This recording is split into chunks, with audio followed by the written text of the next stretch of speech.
the Medici. Chapter 16. Clarice de Medici.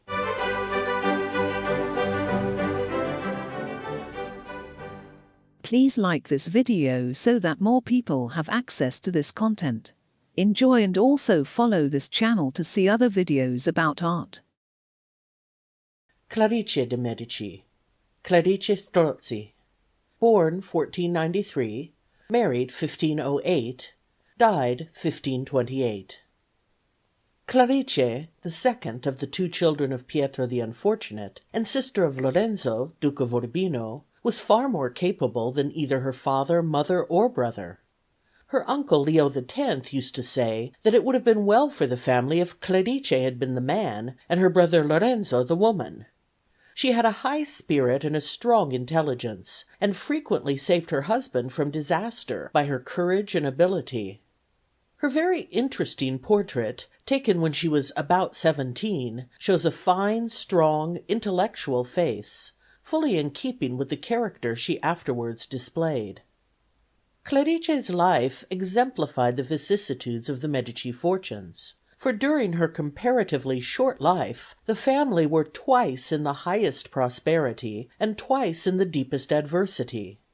Born in the Medici palace when her family was at the height of the splendor to which it had been brought by her grandfather, Lorenzo the Magnificent, she was when a year old carried away from Florence, when her parents were exiled, and the whole of her girlhood was passed in the nomadic existence entailed on her family by that exile.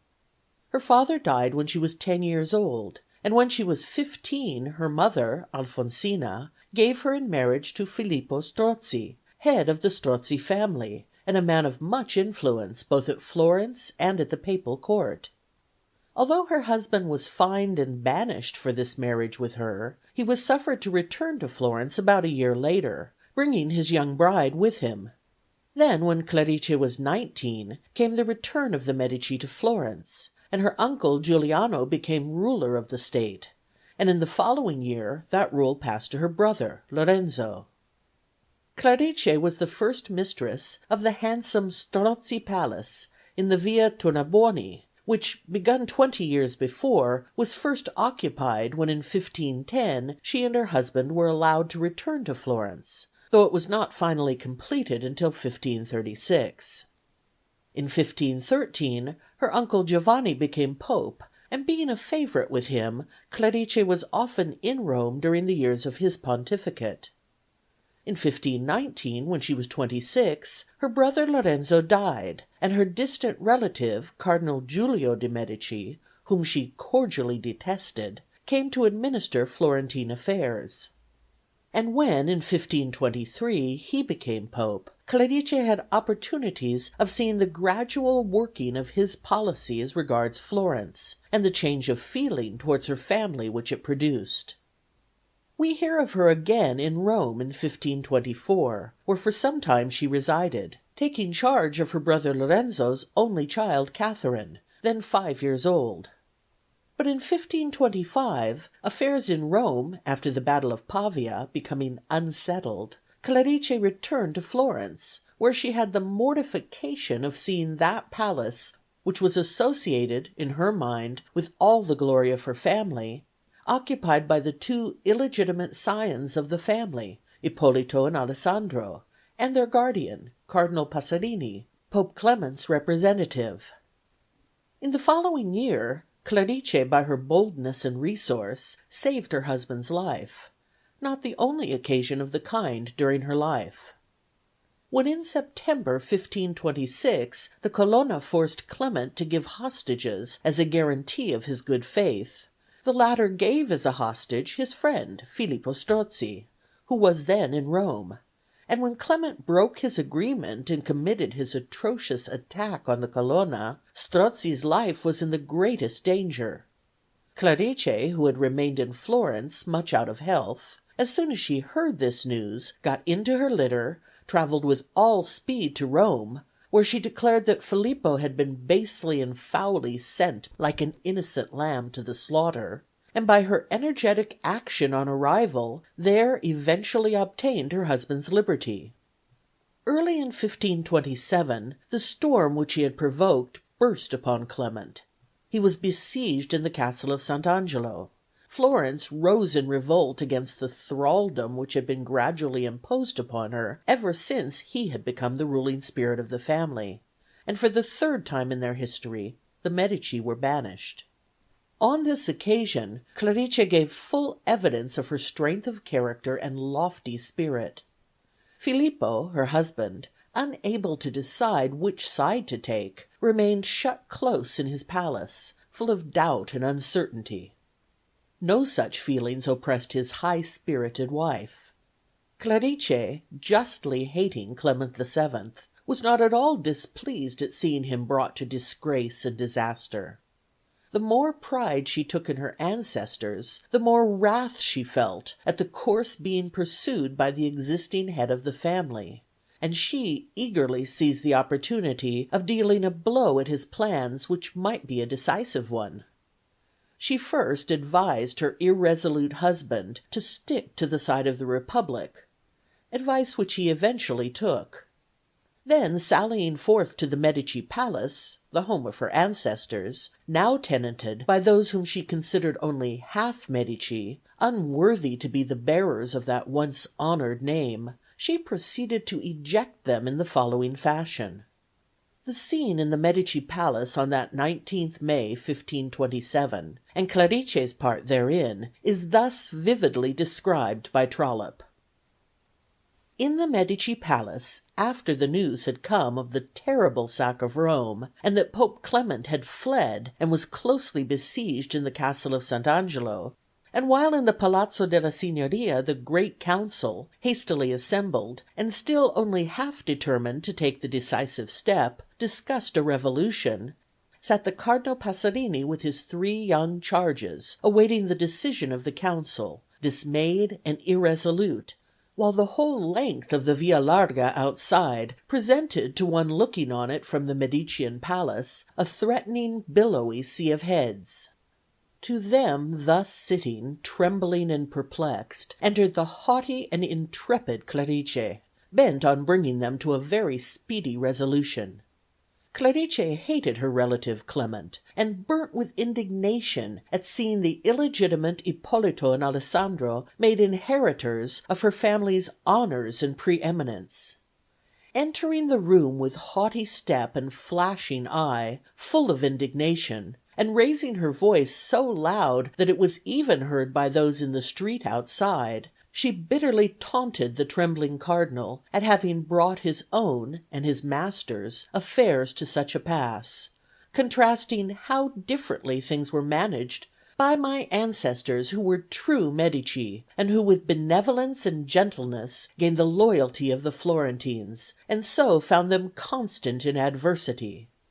But you, turning to Ippolito and Alessandro, who by your conduct have betrayed the secret of your birth, and convinced the world that you are not of the blood of the Medici, and not you alone but Clement also, unworthy and wrongfully Pope, and now most rightfully prisoner in Sant'Angelo, why are you surprised that all are this day against you?